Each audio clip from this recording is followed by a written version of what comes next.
Kreml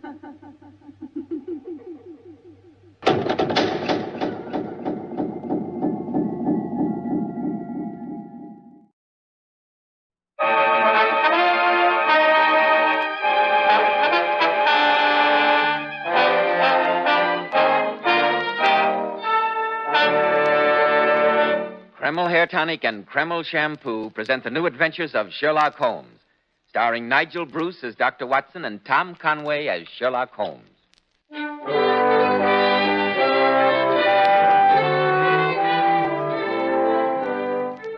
Here we are once more in Dr. Watson's firelit study. The wind is howling outside, but inside the heavy red curtains have been drawn across the windows, and the only sound we can hear is the cheerful crackling of the logs in the fireplace. Good evening, Dr. Watson. Good evening, Mr. Bell. You don't know how lucky you are that you don't have to go out on a night like this. Yes, it's one of the advantages of having retired from active medical practice. You know the old adage, man works from sun to sun, but woman's work's never done. It's a base libel as far as doctors are concerned. You never know when Mr. Smith is going to acquire a black eye or Mrs. McTavish may decide to present her an addition to the clan. Never a dull moment, eh, Dr. Watson? Oh, dear me, no. That's one thing I've never complained of. If it wasn't a patient who disturbed what little routine I had, it was Sherlock Holmes. I remember one bitter February evening. It was the second winter after my marriage. I just settled down to my after-dinner pipe when the doorbell rang. It was a note from Holmes. It said, "Come at once if convenient. If inconvenient, come all the same." And you went, of course. Now, Mr. Bell, you'll hear all about that in good time, but haven't you something to tell our listeners? Yes, Dr. Watson, I have. Men, attractive, well-groomed hair does a great deal to give a man self-assurance, to say nothing of helping his appearance.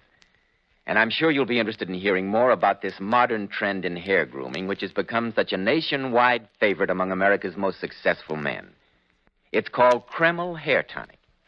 This highly specialized hair tonic contains a combination of hair grooming ingredients which has never been duplicated in any other hair tonic. Yes, that's exactly why Kreml gives a man's hair such a natural, well-groomed look and keeps it in place longer. Keeps every hair in perfect order from morning till night. Yet Kreml never gives hair that greasy, patent leather look. Kreml keeps hair looking mighty handsome with a rich, healthy-looking luster. Yet it always feels and looks clean on your hair and scalp. No other hair tonic keeps hair more handsomely groomed, yet it never looks greasy. So men, for better groomed hair, change to Kreml. Kreml. Kreml Hair Tonic. Now, Dr. Watson, when you received the mysterious message from Sherlock Holmes, you at once went round to Baker Street, I suppose. Yes, curiosity has always been my Achilles' heel. Well, when I arrived at Baker Street, I found Holmes huddled in his armchair, his knees drawn up and his pipe in his mouth. He was sunk in a profound reverie, and I'd been in the room several moments before he became aware of my existence. Oh, so there you are, Watson, there you are. Obviously. I've been here for 7 minutes, as a matter of fact. Unimportant, completely unimportant and uninteresting. Watson, have you ever speculated on the importance of a knowledge of dogs in detective work? Dogs? Well, naturally. Bloodhounds, sleuthhounds... No, I'm not interested in that phase of the subject. It's too obvious. There is another side, far more subtle. I suppose there is, but I'm dashed if I know... You recollect in the case you so sensationally wrote up as The Adventure of the Copper Beeches? Yes, but the case was sensational. In that instance, it wasn't the dog. It was the fact that the master of the house was willing to pay a sizable sum to... Don't prattle, Watson, don't prattle. Prattle? I was about to point a moral. In the case of the Copper Beeches, I was able, by noting the actions of a rather vicious child, to draw some startling deductions as to the criminal instincts of its father, who was considered a thoroughly respectable citizen. Oh, of course, yes, I remember, but what's that got to do with... My line of thought about dogs is analogous.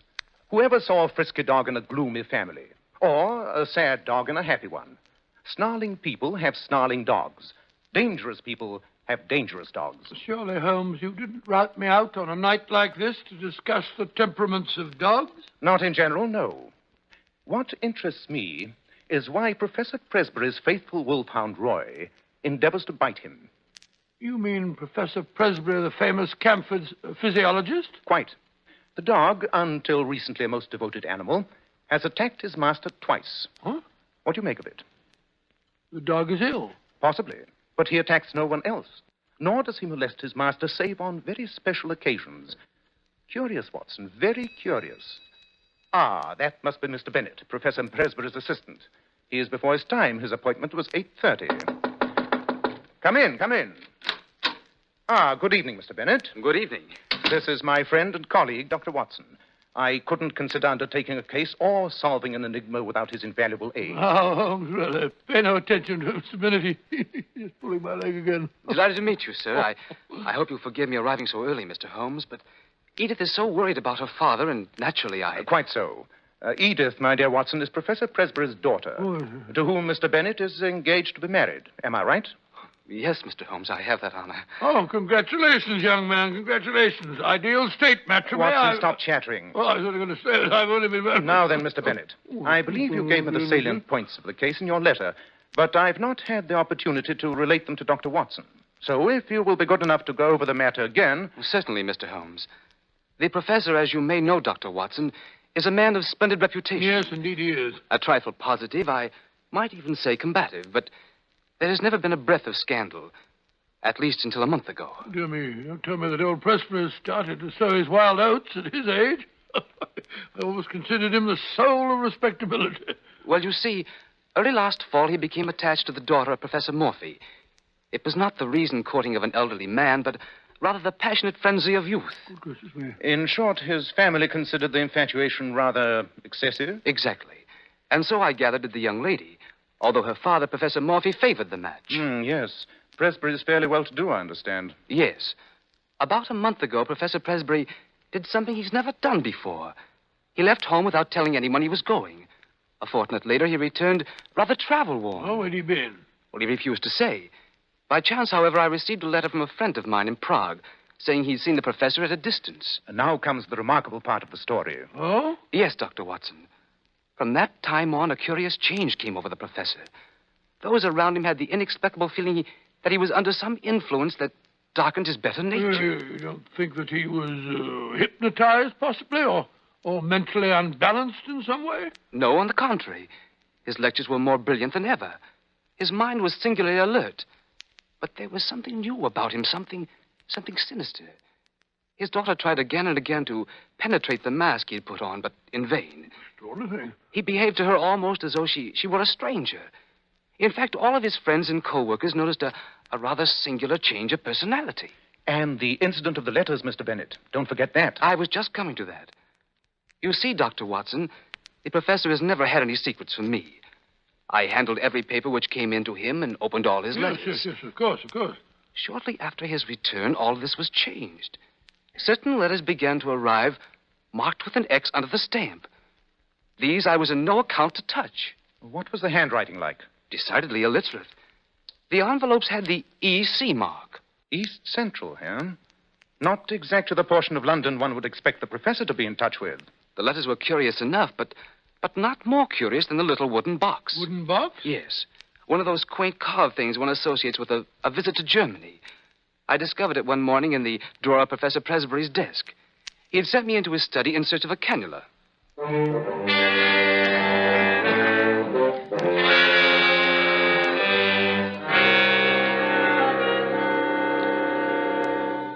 I put it on my desk, Bennett, in front of the inkwell. It's not here, Professor Presbury. I'll try the drawers. It's usually in the upper right. No, not here. Perhaps the left one. No. I say, Professor, what a curious box. I've never seen that in here before. What box? This one with the carving. You must have got it on your trip to Germany. What trip to Germany? Who said I was in Germany? Professor Presbury, I didn't mean to... You sniveling little cad. You But, contemptible sir, snooper. I didn't What do you really- mean by poking about among my things? But, Put sir, that box down. Let me explain. Put that box down, I say. Now get out of here. Get out before I break every bone in your body.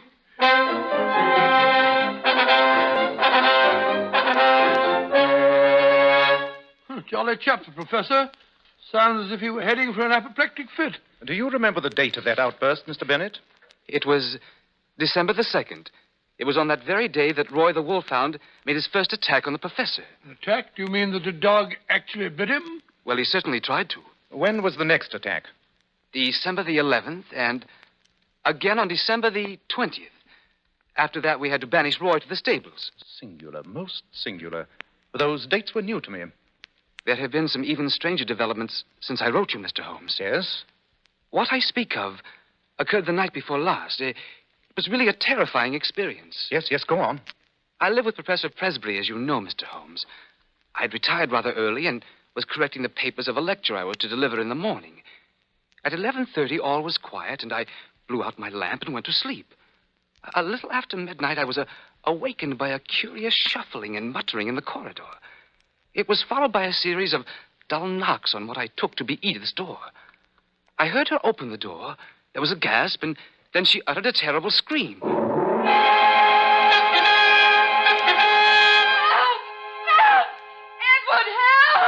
It's all right, darling. I'm coming. What's the matter? Don't look so terrified. Oh, Edward.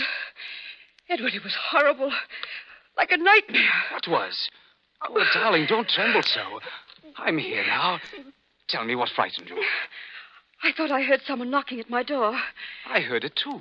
I got up and opened the door, and there it was, leering up at me. It? What do you mean?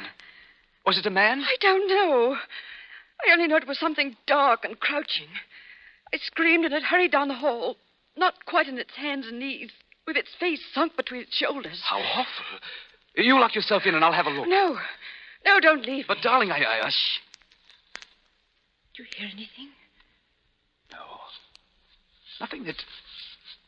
There it is again. In the ivy outside the window. As though someone were climbing up the wall. But that's impossible. The window's a good 20 feet from the ground. Nobody would dare. Look. On the windowsill. A hand. It's drawing itself up. Here comes the head. Good heavens, what a horrible face. The eyes that leer. Oh, Edward! Edward! It's Father!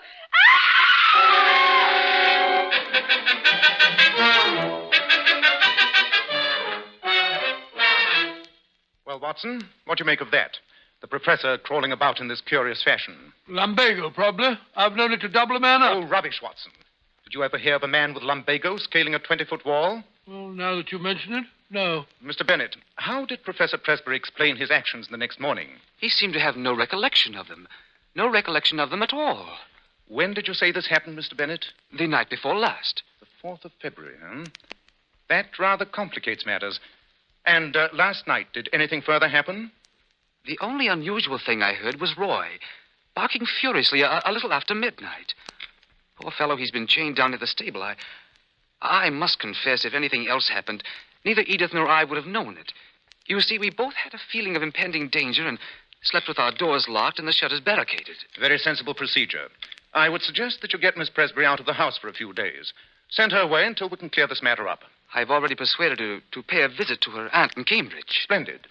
Now, as to the dates of these seizures, you will say the first was December the 2nd, the next December the 11th, and the third... Here's a list of the dates.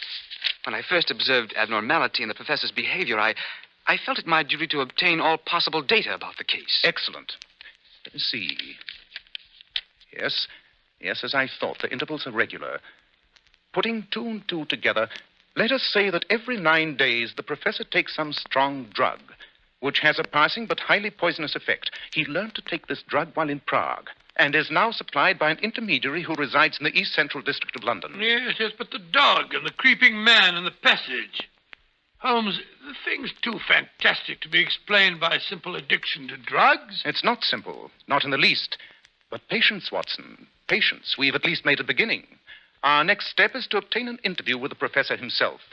What is the best time to catch him in, Mr. Bennett? When would he be free to see us? About 11 in the morning, Mr. Holmes. Good. You may expect us at that time tomorrow.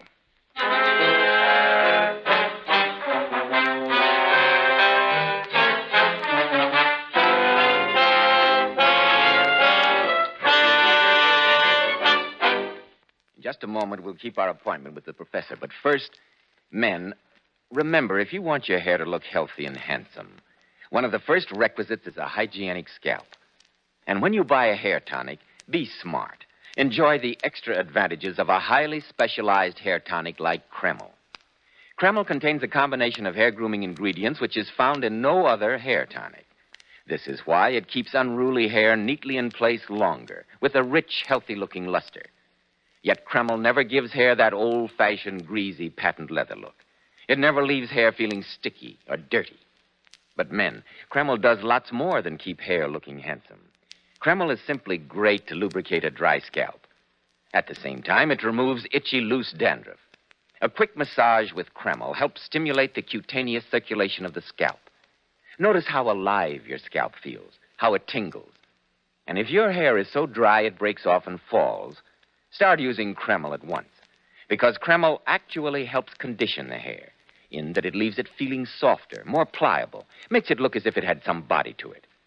Buy a bottle of Kreml at any drug counter. Ask for an application at your barber shop. Use Kreml daily for better groomed hair, a more hygienic scalp. Kreml, Kreml Hair Tonic. Dr. Watson, what happened next in the strange case of Professor Presbury? Well, early the next morning found us near the town of Camford, approaching a large, rather gloomy house. This must be the house, Watson. Notice the ivy vines reaching up to the bedroom windows. See? Some of the leaves have been torn away. The vines look decidedly the worse for wear. Oh, but surely no man could possibly climb up that way. No normal man, Watson. No normal man. But look, I fancy that is the professor peering at us from behind the curtains in that second window. Doesn't seem to be too well pleased at our presence. Fierce-looking chap. Tremendously vigorous for his age. I say, Holmes, do you think we ought? Ought what? Well, I mean, what excuse are you going to give for our call? Assuming that Professor Presbury's memory is a trifle defective during his bad spells, how is he to know that he didn't send for us himself? Well, isn't that rather skating on thin ice? Possibly, my dear Watson, possibly. I must say, I don't relish this interview at all. Shh. Someone's coming. It's Presbury himself. For heaven's sake, Watson, pull yourself together. You look as though you'd been caught stealing sheep. Good morning. Professor Presbury, I believe? Yes. I'm Holmes, Sherlock Holmes, the detective. Oh, yes, I believe I've heard of you. Won't you come in? This is my friend, Dr. Watson. How do you do? Oh, sorry. Come this way, gentlemen. Into my study. Oh, thank you, sir, thank you. What a charming room. Delightful, eh, Holmes? Pray sit down, gentlemen. Now, what can I do for you? Why, that was the question I was about to put to you. To me, sir? Yes. Apropos of the communication you sent me. A letter? I sent you a letter? No, not exactly a letter. A telegram, then? Have you got it with you? No, I can't say I have. No, I dare say not. Because I sent you no telegram. Impossible. Why, then, someone's been playing a practical joke on us both. That statement, Mr. Holmes, is highly questionable. Really, Professor Presbury, I can only apologize for this needless intrusion and hope that you will forgive me. But that is hardly enough, Mr. Holmes. What kind of fool do you take me for? Why, You know I didn't send for you. You can't get out of this so easily. I say, steady, sir, I'll steady. show you, you scoundrel. Put down that I paperweight, shall- Professor. I shall- Consider your position. You can't afford a scandal. After all, I'm rather well known. You cannot possibly afford to treat me with such I should discourtesy. think not. Come on, Watson. The interview's closed. Good day, Professor. Phew. What a narrow escape. The professor was certainly in a dangerous mood. Yes, our learned friend's nerves are somewhat out of order. Highly inflammable temper. Maniacal, I should say. And yet his mind seemed perfectly clear. Too clear. That was my miscalculation. His memory is quite reliable, unfortunately. Strange. Very strange. I must say, Holmes, I'm a bit disappointed in you. All that trouble for nothing. Not quite for nothing. We've seen the gentleman and have gained a personal contact. We have also discovered the address of the intermediary in London. Have we? Well, how in thunder... The professor wrote to him this morning. I deciphered the name from the blotting pad on the professor's desk. I say. The gentleman's name is Dorak, and he lives in the Commercial Road. And now, Watson, I'm a busy man. We will drop this case until next Tuesday evening. Tuesday? But why Tuesday? On that date, if my calculations are correct, the professor should have another of his curious spells. We must be on hand to notice the developments and to prevent a catastrophe.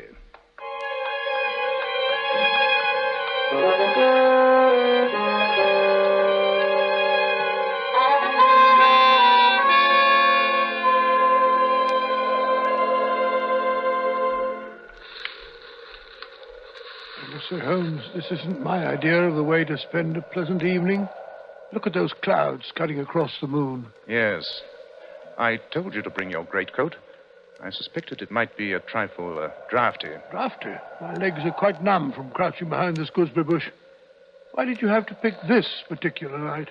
If the cycle of 9 days holds good, we shall have the professor at his worst tonight. Moreover, I ascertained that he received a packet from the man Dorak this morning. Yes, we shall see. We shall see. Look. Someone has lit a light in the corner bedroom. That must be the professor. So I was right in my calculations. Things are beginning to happen. I warned Bennett not to try to interfere with him, but to follow him at a safe distance. Safe? You don't think that he's as dangerous as that, do you? I don't think so. I know it. What? Have you your revolver handy? Yes, but you don't think I shall be obliged to use it? Huh? Oh, control your nerves, Watson. I can hear your teeth chattering. It's not nerves. It's a cold. The professor's symptoms are particularly interesting. Apart from these fits, he has more energy and vitality than ever. And then his knuckles. Did you notice his knuckles? No, I can't say that I did. Thick and horny.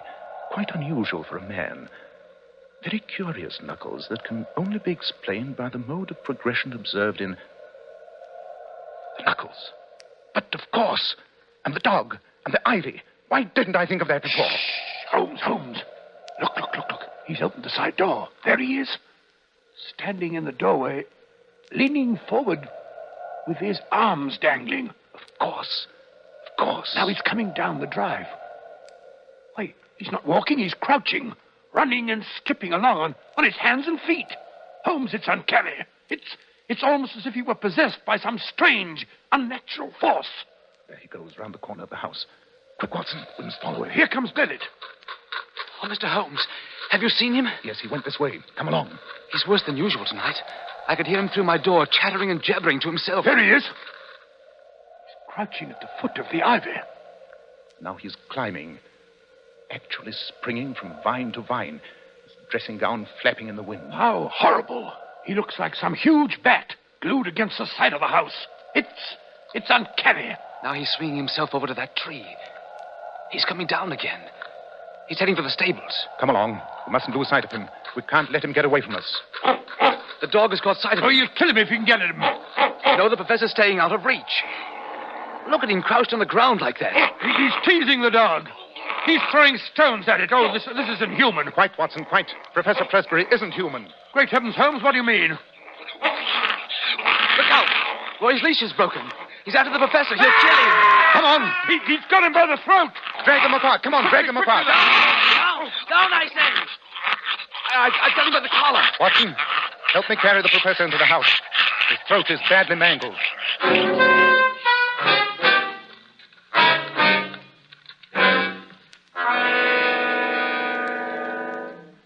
Come in, Watson, come in. I've been looking over the professor's laboratory while you were treating his injuries. How's he coming along? As well as can be expected. He'll pull through, I fancy. The wound was dangerously near the carotid artery. The hemorrhage was rather serious, but, I say, what's that you got in your hand? The professor's little German box. Curious, isn't it? Yes, but it's open. You've broken the lock. Really, Holmes, you think that you ought to go... Probably not. But not being deterred by your scruples, I've gone ahead. The contents are quite enlightening, if your conscience will permit you to look. 2 files, 1 empty and 1 nearly full. And a letter with a cross under the stamp. Yes, that's from our Mr. Dorak, the London intermediary. It contains another note that completely solves the mystery. Here it is. It's signed H. Lowenstein. H. Lowenstein? But I say, that's the Lowenstein. Obviously, Watson, obviously. I mean, it's Dr. Lowenstein, the famous Prague physician, who claims to have discovered a serum that will rejuvenate people. It's been tabooed, of course, by the medical profession because he refuses to reveal its source. And for a good reason. Here, read the letter. Let's have a look. Honored colleague, since your visit, I have thought much of your case. I beg you report fully to me on the results of my treatments. It is possible that the serum of anthropoid would have been better. I have, as I have explained, used black-faced langur because a specimen was accessible. The langur is, of course, a crawler and a climber, while anthropoid walks erect and is in every way nearer to man. But I say, Holmes, this is beastly. The langur is an ape. Quite. It is found on the slopes of the Himalayas. and is the biggest and most human of the climbing monkeys. Then that serum explains the professor's recent peculiarities. He used it in an attempt to regain his youth. Yes, giving himself a dose at 9-day intervals, with the curious results we've witnessed. It's dangerous to trick nature, Watson. When man tries to rise above it, he is liable to fall below it. Even the highest type of man may revert to the animal if he leaves the straight road of destiny.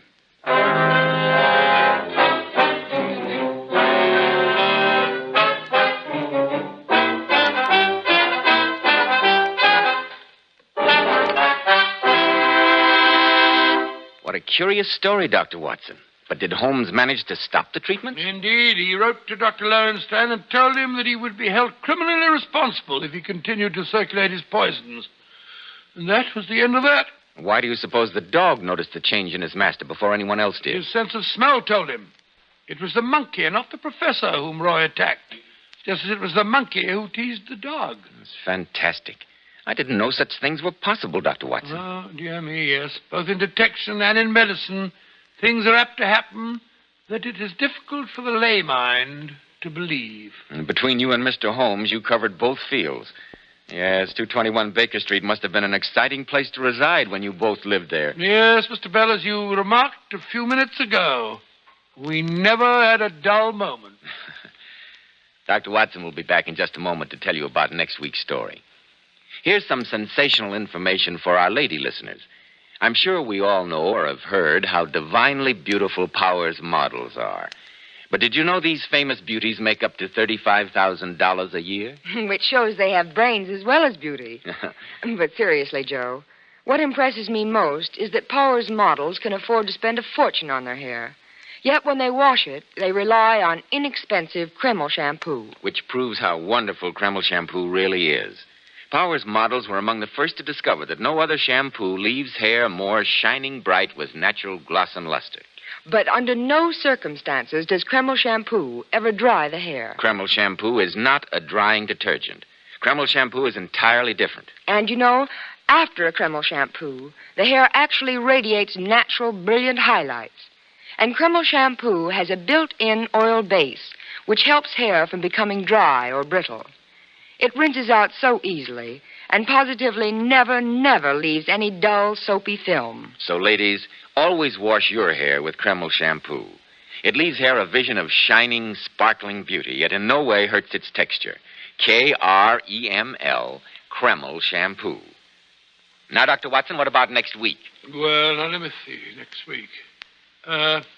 Next week, I think I'll tell you a story about international intrigue in Paris and how, in a vile apache den, I met a beautiful, glamorous spy and almost... Almost what, Dr. Watson? Well, now, Mr. Bell, you'll have to wait next week to find out. I call this story The Adventure of the Scarlet Worm.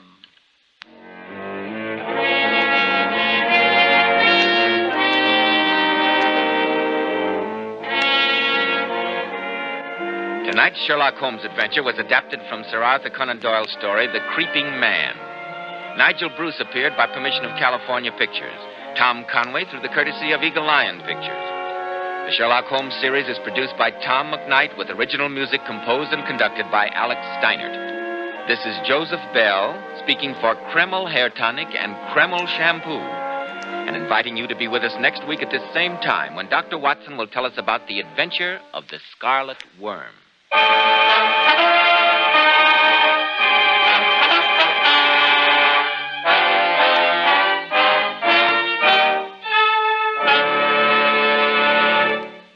There are 80,000 patients in our veterans' hospitals.